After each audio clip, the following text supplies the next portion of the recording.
guys, and welcome back to my vlog, and welcome. So yan guys, happy bright Thursday. Sa labas medyo malamig pa kasi umaga. Time check is 5 minutes before 9. So yeah, later maganda na siya, positive. So yan guys, ang aking vlog is always starting at Thursday or Wednesday kasi yun lang yung time na makapag-vlog ako, and kung meron akong activities or gusto i-share sa inyo, yun lang yung time na nakapag-vlog ako. Alam nyo na, working.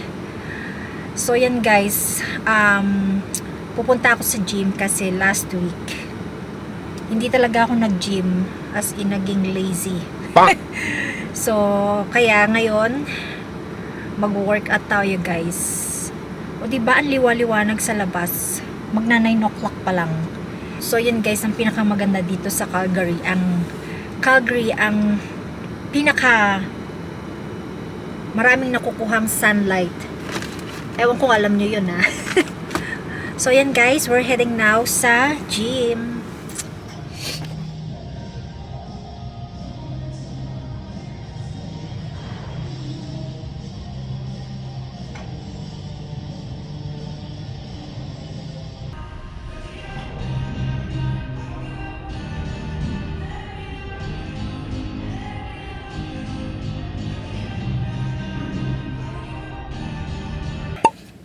So, nag-workout ako, yung aking back and glutes workout again. And alam nyo ba guys, it's getting warm na. So, bala kong linisin yung mga winter shoes, yung mga boots. Kasi medyo masikip na sa entrance. Kasi ginagamit na namin yung mga regular shoes. And masikip na. So, yeah, lilinisin ko na yung winter boots ko para maitago ko na. And siguro yung mga ibang winter clothes, tutupiin ko na. Yung mga hindi kailangan, like yung mga may turtleneck, yung mga long johns, yung mga thermal clothes, yan, tatago ko na yan kasi hindi na kailangan. So yan guys, uwi na ako kasi nagugutom na ako.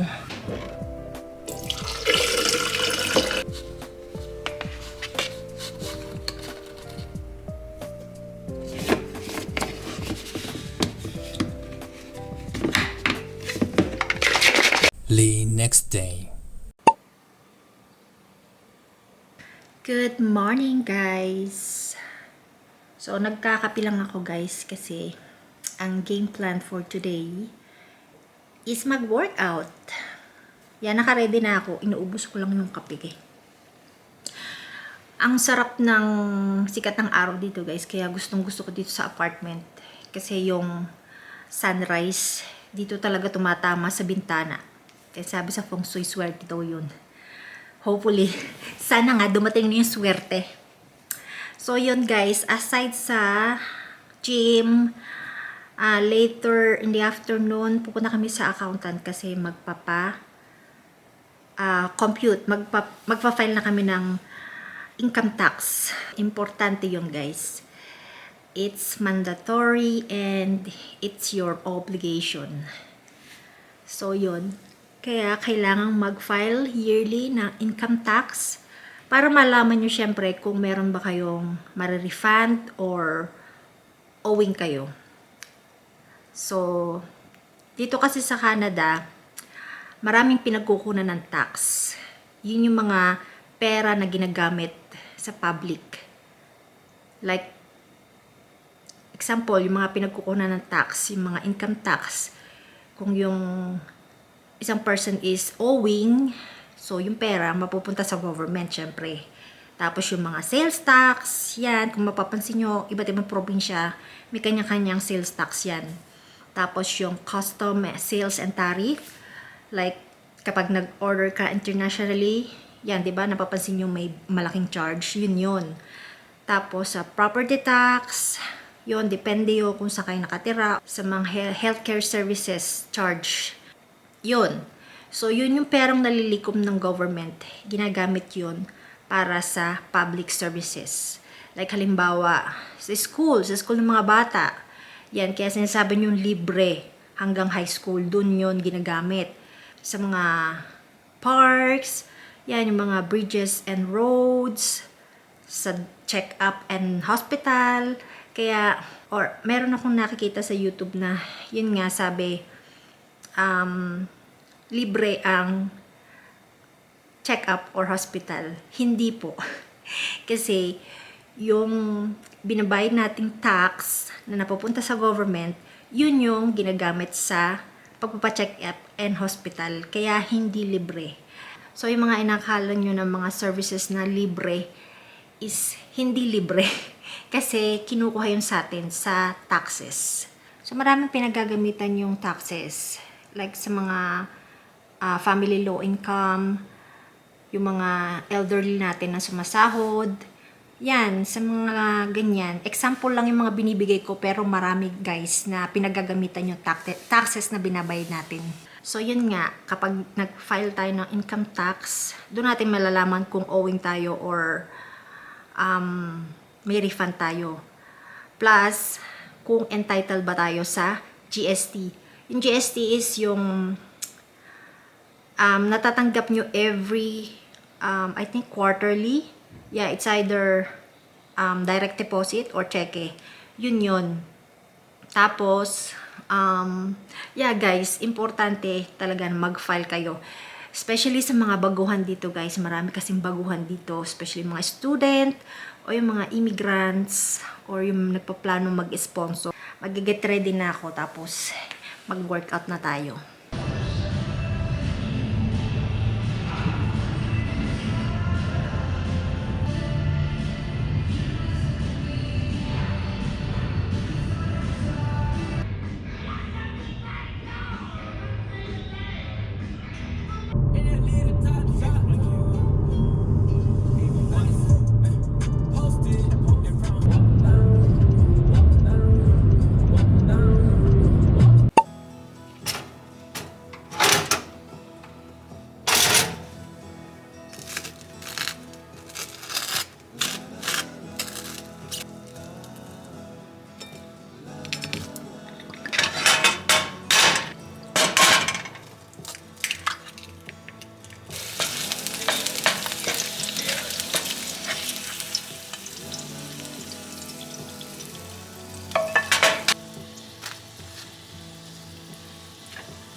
So yun guys, kagagaling lang namin sa accountant. And nakapag-file na kami ng income tax. So, alam nyo ba ang news? It's a bad news. Sige guys, ang taas ng araw na susulo ko. Kasi owing ako ng couple $100. So yun, first time kong magka-utang. And ayoko nang may utang, sa totoo lang. Yeah. So, sa mga first timer na, syempre mga baguhan dito, yung mga first time na nagpa-compute na owing din sila. So, the best thing you can do is, kausapin yung employer or pumunta kayo sa HR, padagdagan nyo yung deduction. It's up to you, 70 or 50, yung hindi masyadong mabigat sa inyo. Para next year, pag magpa-compute ulit kayo, hindi kayo owing. Especially yung mga may 2-3 jobs. Kasi meron akong 2 trabaho. So, yun guys. Nag-order lang kami ng pizza dito kasi tinatamad magluto. And it's Friday. Kaya nag-order kami ng pizza. So, yun guys. Uuwi na rin kami. And I'll see you soon. The next day.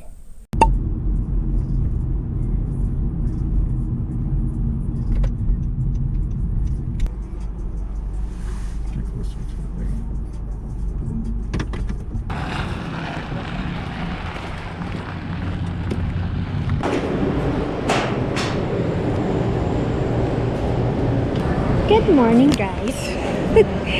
Hindi ako nakapag-open ng vlog kasi nagmamadali kami. Punta kami dito sa Southeast Farmers Market. Yeah. Bili muna kami ng coffee guys.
So these are chicken, beef, and pork. This is the dumplings.